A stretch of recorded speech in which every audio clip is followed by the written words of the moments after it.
Good morning, my dear student. Today we will read your class 11th history, chapter 11, Path to Modernization. Chapter Path to Modernization. This chapter that is very important, and if you remember my previous class where I have discussed about this chapter, where we read that the situation of the emperor and how can it change and the reform in the Japanese society. What happened when the Japanese were aware of the trade and transportations? What was the fear of Japanese people against colonialism? These are all we have discussed, and where we also read कि किस तरीके से Japan में बदलाव हुए, Japan की परिस्थितियां कैसे बदली. हमने पढ़ा कि मेजी की पुनर्स्थापना, मेजी रेस्टोरेशन सिस्टम, कि जापान में एक नए राज्य की स्थापना, एक नए राजा, जो राजा जिनकी स्थिति पहले अत्यंत ही खराब थी, एक्चुअल पावर का यूज शोगुन कर रहे थे. 1868 तक आते आते shoguns they were forcefully removed and again the emperor re-established on throne. That was the very important change in Japanese scenario, in Japanese politics. And the second changes which is very important in Japan, that was the 1817 to 1910. That change show their intellectuality. Japanese, they were aware that what is the importance of the education.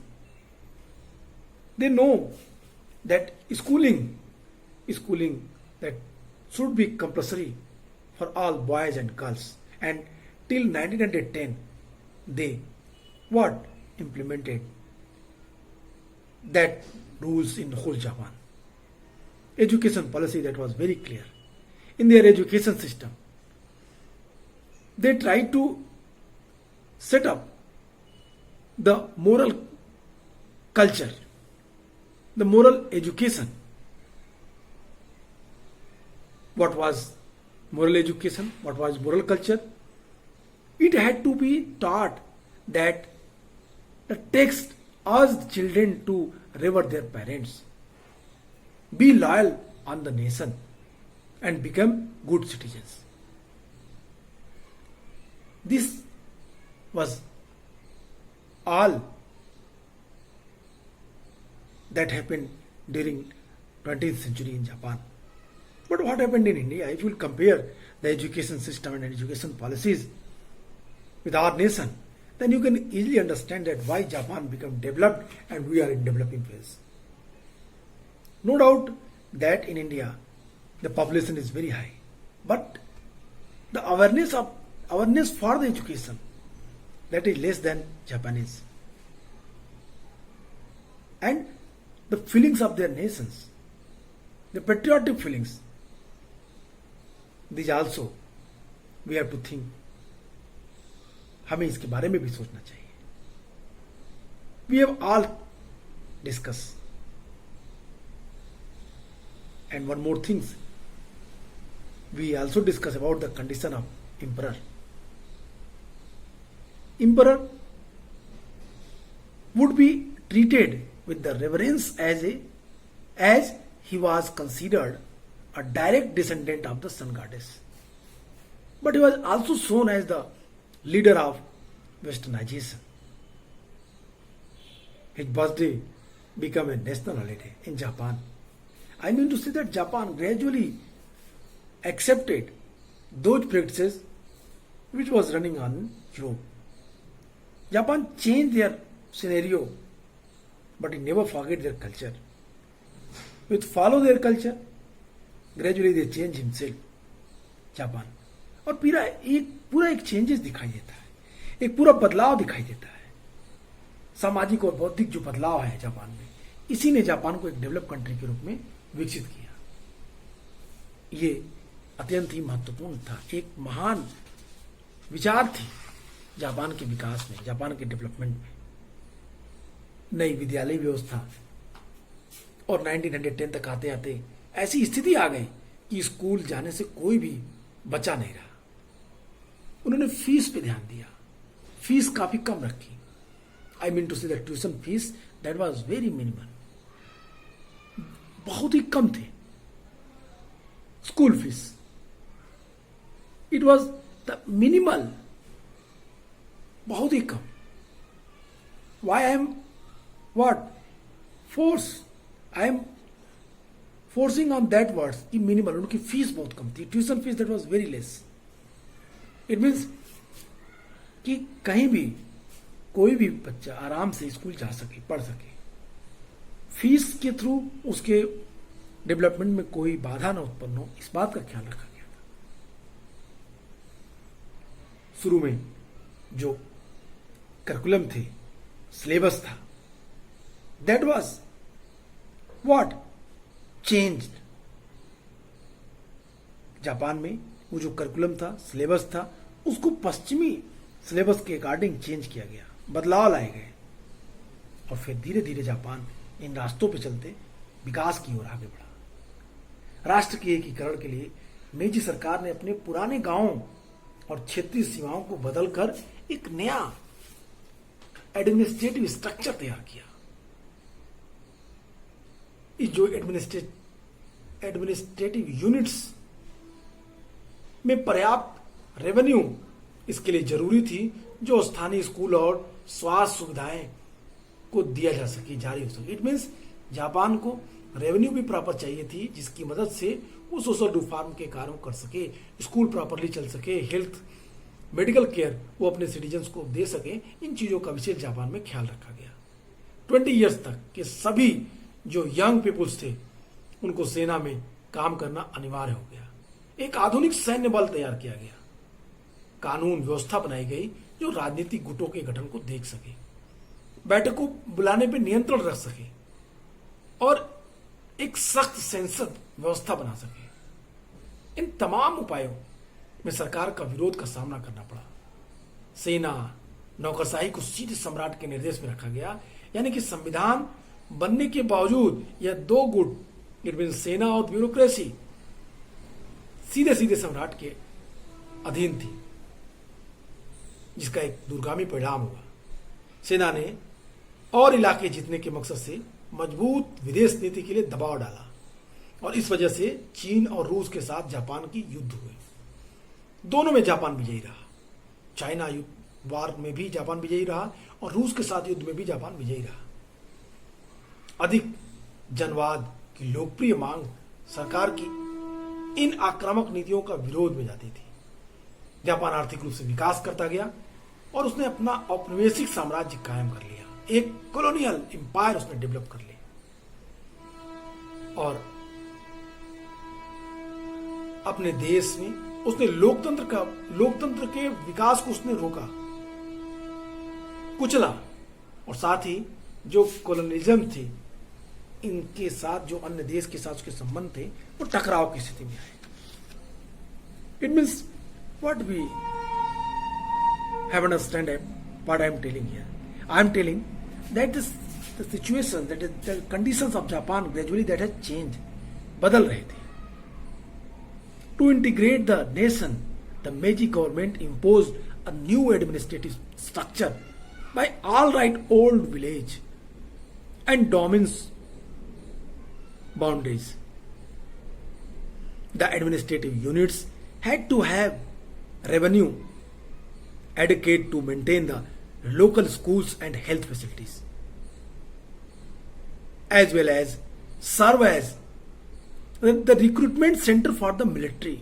All young men over 20 had to do period of military service. A modern military force was developed. A legal system was set up to regulate the formation of the political groups, control the holding of meetings, and impose strict censorship.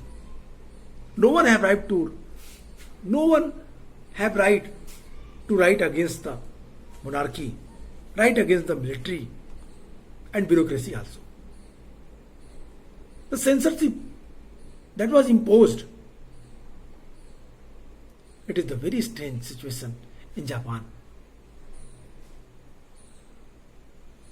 The script censorship that was imposed on them. In all the measures that government had to face the opposition, the military and the bureaucracy were put under the direct command of the emperor. This meant that even after a constitution was enacted, these two groups remained outside the control of the government. In all these measures, the government faced opposition.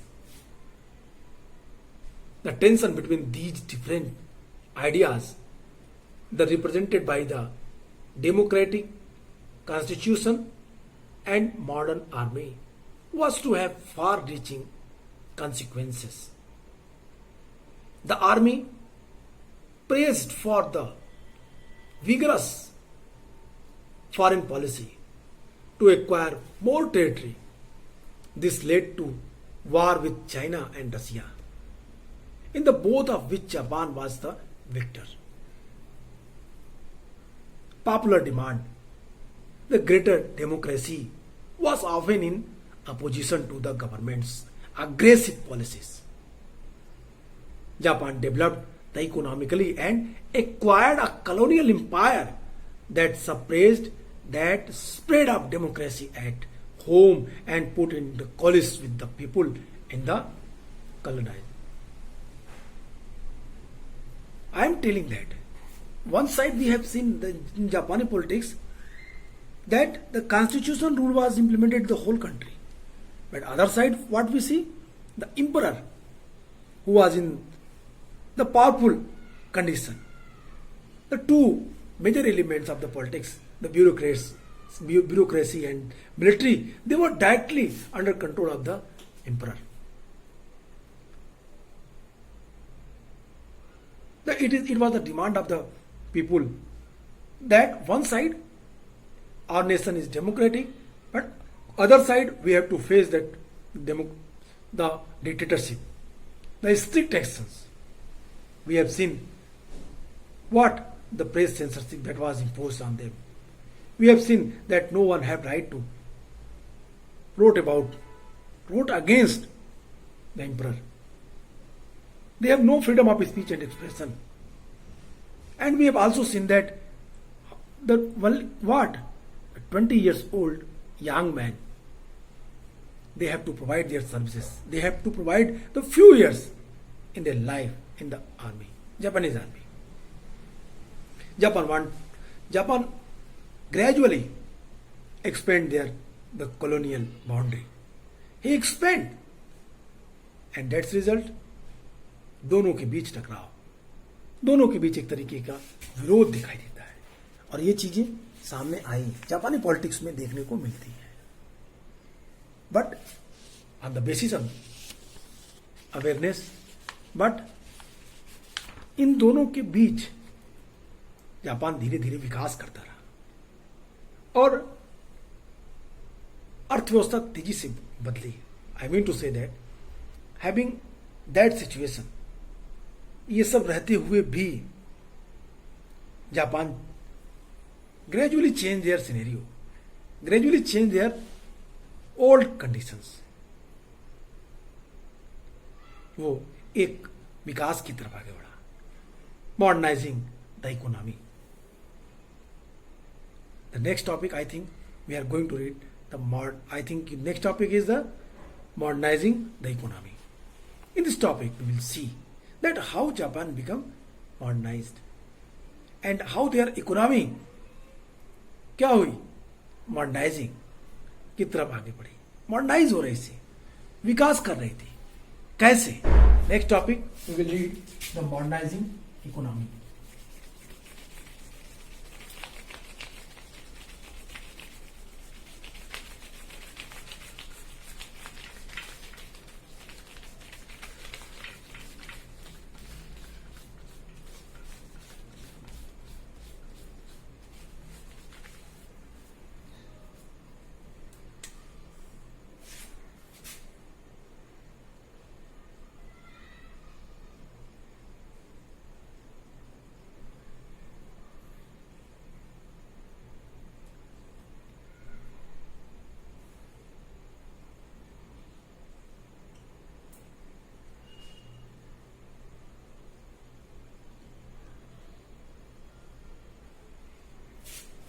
is your next topic. We will try to understand that how Japan became developed. Another important part of the Meiji reform was the modernizing of the economy. Before we start this topic, first we have to understand that which type of changes that was introduced in Japan after Meiji restorations, where we have seen that Japan became more powerful, that controlling of the Japan politics is in the hand of the emperor. The various rules that was imposed, it was the clear-cut instructions for their citizens that they have to provide their services in army few years, 20 years. Young people, they had to provide some year of their life for Japanese army. That is the very important things. We have also seen that the development of the economy that was also developed.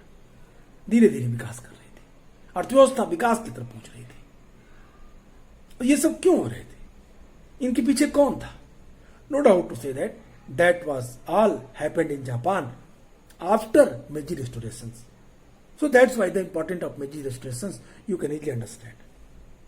The modernizing of the not only economy, modernizing of the army also, modernizing of the education system, modernizing of the Japanese society and economy. These are all happened after Meiji restoration. So that's why this topic is very important. Meiji restorations, the modernizing the economy, what was their role? तो कहता है कि the another important part of the Meiji reform was the modernizing of the economy. Funds were released by the levy and the agriculture tax.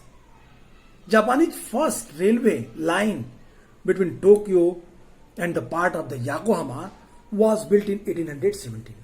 It means during 1870, the first railway line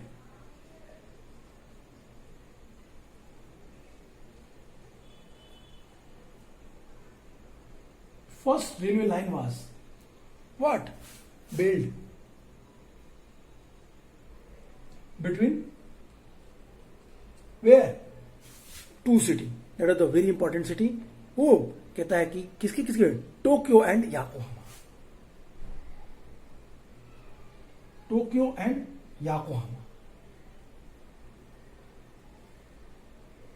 Tokyo that was the capital of the Japan. ये राजधानी थी. Yokohama के बीच railway line बिछा दी गई.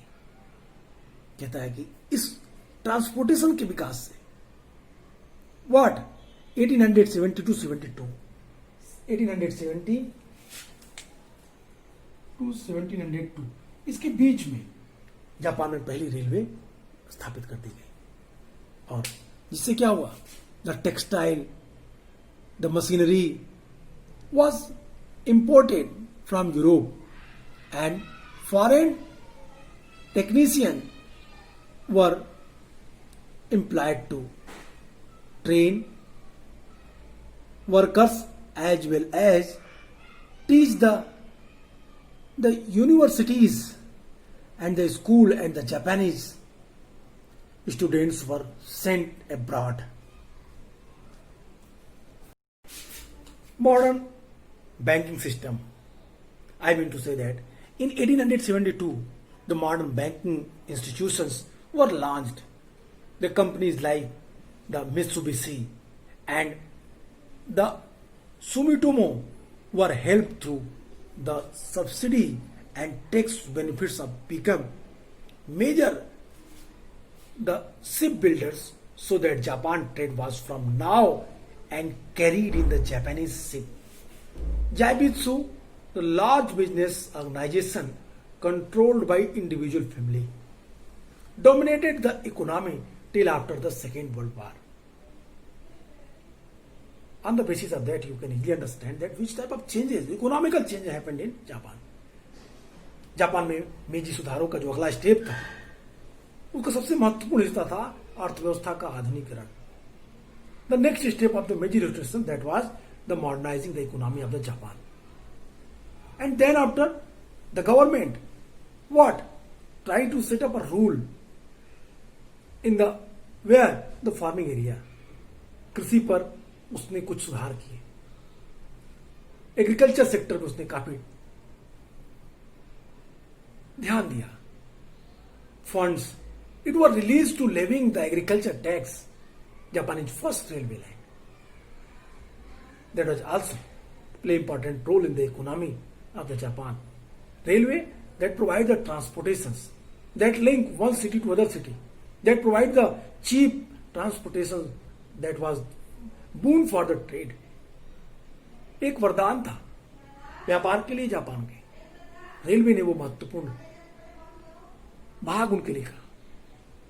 एक तरफ Japan में कृषि पर कर लगाकर धन इकट्ठा किया गया, तो दूसरी तरफ जापान में रेलवे लाइन का विकास करके जो महत्वपूर्ण शहर थे, याकोहामा जो कि पोर्ट सिटी थी और टोक्यो जो इनर पार्ट था, दोनों को जोड़ दिया गया. टेक्सटाइल इंडस्ट्री भी तेजी से बढ़ी और टेक्सटाइल इंडस्ट्री के लिए बाहर से यूरोपियन कंट्री से मशीन मंगाई गई, मशीनरीज लाए गए, मजदूरों को प्रशिक्षण के लिए विदेश से कारीगर बुलाए गए, साथ ही उन्हें जापानी विश्वविद्यालयों और स्कूलों में पढ़ाने के लिए भेजा गया. जापानी विद्यार्थियों को पढ़ाने के लिए, जापानी स्टूडेंट्स को पढ़ाने के लिए, पढ़ने के लिए विदेशों के लिए व्यवस्था की गई. I mean to say that the Japan that was taking interest in their new generation. We provide the facilities their students that what they went abroad to learn the new technology. The modern schools they play also important role. Modern banking system they were launched and the various companies they said it was set up in the Japan. कैसे बदल रही हैं सारी चीजें, कैसे ये सब हो रहे हैं. जब कहता है कि जापान में जो नई जनरेशंस थी, जापान में जो विकास की एक नई दौड़ चली, उसके पीछे कौन था. कहता था foreign technique were employed to train workers as well as the teach in the universities and schools and Japanese students were sent abroad in 1872. Modern banking institutions were launched. Companies like the Mitsubishi, that was the major companies that was controlled by the one family till after the Second World War. These are all changes that were introduced in the Japanese economy.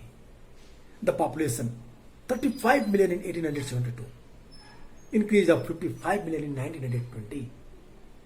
To the reduced population pressure, the government actively encouraged the immigration. First to the northern islands of the Hokkaido, which had been a largely the autonomous area where the indigenous people called the Ainu lived, and then the Hawaii and Brazil, as well as to growing colonial empire of the Japan. Within Japan, there was a shift to towns as industry deployed. By 1925-21%, 21% of the population lived in cities. By 1935, this figure had what? Gone up 32%. How many percentage? Increase 21% to 32%. 1925 to what? Difference is 1930. 10 साल के अंदर में जो 21% जनसंख्या शहरों में रहती थी, अब वो 32% जनसंख्या 22.5 मिलियन लोग अब सिटी में रहने लगे. तो जो ये बदलाव हुआ, कहता है कि 82 में जनसंख्या 3.5 करोड़ थी, जो 1920 तक आते आते 5.5 करोड़ हो गई. जो पॉपुलेशन प्रेशर थी, that population pressure to reduce population pressure, the government actively what? Encourage the migration. Government ने क्या किया? गवर्नमेंट ने जनसंख्या के दबाव को कम करने के लिए सरकार के माइग्रेशन प्रवास को सक्रिय रूप से बढ़ावा दिया। पहले जो नॉर्थ आइलैंड्स के लोग थे, होकाइडो के लोग थे, की ओर जो काफी हद तक स्वतंत्र इलाका था, जहां आइनू कहे जाने वाले देसी लोग रहते थे, और फिर हवाई और ब्राजील और जापान के बढ़ते हुए औपनिवेशिक साम्राज्य की तरफ उद्योगों के विकास के साथ साथ लोग शहरों में आए और फिर पॉपुलेशन धीरे धीरे बढ़ती चली गई, विकास होता चला गया। इस तरीके से हमने देखा कि एक पूरी डेवलपमेंट दिखाई देती है। जापान तेजी से अर्थव्यवस्था के रूप में आगे बढ़ रहा है, पॉपुलेशन बढ़ रही है। What I am telling that after मेजी restorations we have seen that the Japanese scenario totally changed. Not only the population that was increased during 1925 to 1935 from 21% to 35%, 32% people lived in city, but also there are the various changes we have seen. The population, overpopulations, population explosion in Japan, and government taken it seriously. He actively encouraged the immigrations. First, the northern island of Hokkaido, which had been the largely the autonomous area where the indigenous people called the Ainu lived, and then the Hawaii and Brazil, as well as the growing colonial empire for the Japan. It was the demand, it was the requirement, it was the need of the Japan that he expand their boundary, that he set their colonies out of the Japan, because their population day by day increased. These are all happened in Japan during 18th, 19th century. We have also discussed about the companies Jaibitsu. We have discussed also that the various companies, various factories, the banking institutions, the school, the training centers, these are all opened in Japan. On what? किसकी तरह? European country के देशों की तरह, European country के जो develop culture थी उसकी तरह से. It was accepted, it was adopted by Japan for the development of their country. उसने अपने विकास के लिए सब चीजें की. So that's why what? The modernizing the economy. These are the factors. In factors के आधार पे आप इसकी व्याख्या कर सकते हैं कि इस तरीके से जापान की इकोनॉमी डेवलप हुई, बढ़ी, विकसित हुई. We have seen that the great changes which was introduced in Japan after Meiji restorations. Meiji restorations, it was promoted by USA. Why? Because USA that was taking interest in trade of China and Japan. Japan was situated on sea route. If USA want to reach the China, then Japan was on the sea routes. So that's why China taking interest in Japan, and he forcefully established, he forcefully rethroned their emperors. Alexander Perry played very important role, which I have discussed. इसकी हमने बात कर ली, और फिर America के प्रभाव से पूरा जापानी सिनेरियो बदल गया, और इससे जो विकास दिखाई देता, जो डेवलपमेंट दिखाई दिया, उसकी अपनी एक नई कहानी बनी जापान के लिए. और Japan became the developed country now that after Second World War, Japan re-emerged himself and also became powerful economic country, एक आर्थिक व्यवस्था के रूप में मजबूत देश के रूप में उभरा. सेकेंड वर्ल्ड वॉर की कंडीशंस आप अपनी पुरानी किताबों में पढ़े होंगे. These are all happened in Japan. तो आज के लिए इतना ही. फिर मिलेंगे नेक्स्ट वीडियो में, नेक्स्ट क्लास में, नेक्स्ट टॉपिक के साथ. Your next topic will be the industrial workers. Good bye and take care.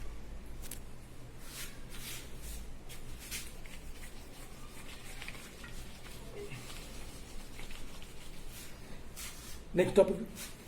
So again I am requesting you that please do hard work because this is your last chapter, and then after we will revise your whole chapter. So you should do hard work. Goodbye.